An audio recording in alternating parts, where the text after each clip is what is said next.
ಅದೆಲ್ಲ ಏನೂ ಇಲ್ಲ. ಈ ಪ್ರಪಂಚದಲ್ಲಿ ತಾಯಿ ಎದೆ ಹಾಲಿನ ಮುಂದೆ ಏನೂ ಇಲ್ಲ.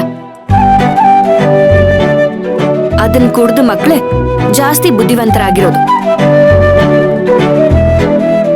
ಈಗೇನು ದೊಡ್ಡ ದೊಡ್ಡ ಸಾಧನೆ ಮಾಡಿರೋರೆಲ್ಲ ಈ ತರ ಕುಡ್ದೆ ಸಾಧನೆ ಮಾಡಿದ್ದಾರೆ ಅನ್ಕೊಂಡಿದ್ದೀರಾ?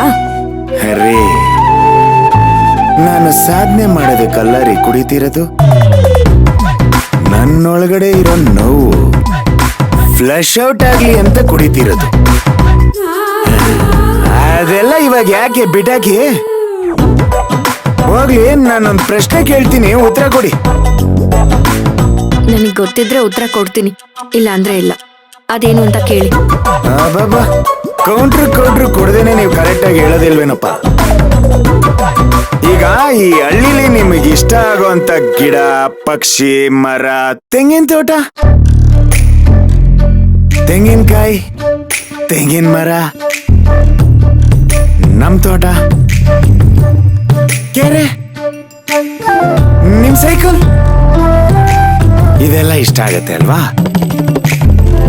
ಅದೇ ರೀತಿ ಸಿಟಿಲಿ ನಿಮಗಿಷ್ಟ ಆಗೋದು, ಇಷ್ಟ ಆಗದೆ ಇರೋದು ಯಾವುದು ಅಂತ ಹೇಳಿ ನೋಡೋಣ.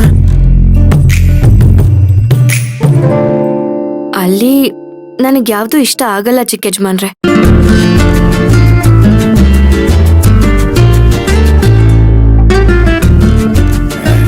ಅಲ್ಲ, ಎಲ್ಲ ಅಂದ್ರೆ ಹೇಗೆ?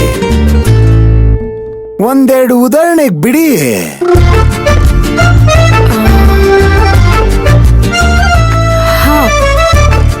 ನಮ್ಮೂರಲ್ಲಿ ಟೀ ಅಂಗಡಿ ಅಂದ್ರೆ ಬೆಳಿಗ್ಗೆ ಸ್ವಲ್ಪ ಹೊತ್ತು, ಸಂಜೆ ಸ್ವಲ್ಪ ಹೊತ್ತು ಮಾತ್ರ ತೆಗ್ದಿರ್ತಾರೆ. ಆದ್ರೆ ನಿಮ್ಮೂರಲ್ಲಿ ಬೆಳಿಗ್ಗೆಯಿಂದ ರಾತ್ರಿವರೆಗೂ 24 ಗಂಟೆನೂ ತೆಗ್ದಿರ್ತಾರೆ. ಅಲ್ಲಿ ಟೀ ಮಾತ್ರ ಅಲ್ಲ, ಊಟನೂ ಸಿಗುತ್ತೆ.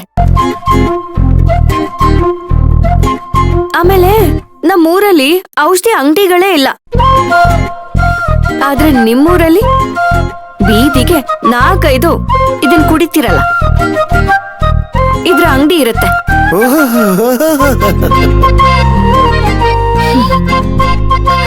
ಆಮೇಲೆ ನಮ್ಮ ಊರಲ್ಲಿ 8 ಗಂಟೆಗೆಲ್ಲ ನಾವು ಮಲ್ಕೊಂಡ್ಬಿಡ್ತೀವಿ.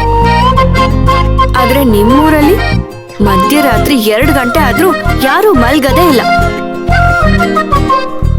ನಮ್ಮೂರಲ್ಲಿ ಹಬ್ಬ ಬಂದಾಗ ಮಾತ್ರ ಹೊಸ ಬಟ್ಟೆ ತಗೊಳ್ಳೋದು. ಆದ್ರೆ ನಿಮ್ಮೂರಲ್ಲಿ ಸಂಜೆ ಆದ್ರೆ ಸಾಕು, ಬಟ್ಟೆ ಅಂಗಡಿ ಮುಂದೆ ಕ್ಯೂ ನಿಂತಿರ್ತಾರೆ ಜನ. ಹೀಗೆ ಹೇಳ್ತಾ ಹೋದ್ರೆ ದೊಡ್ಡ ಪಟ್ಟಿನೇ ಹೇಳ್ಬೇಕಾಗತ್ತೆ ಬಿಡಿ.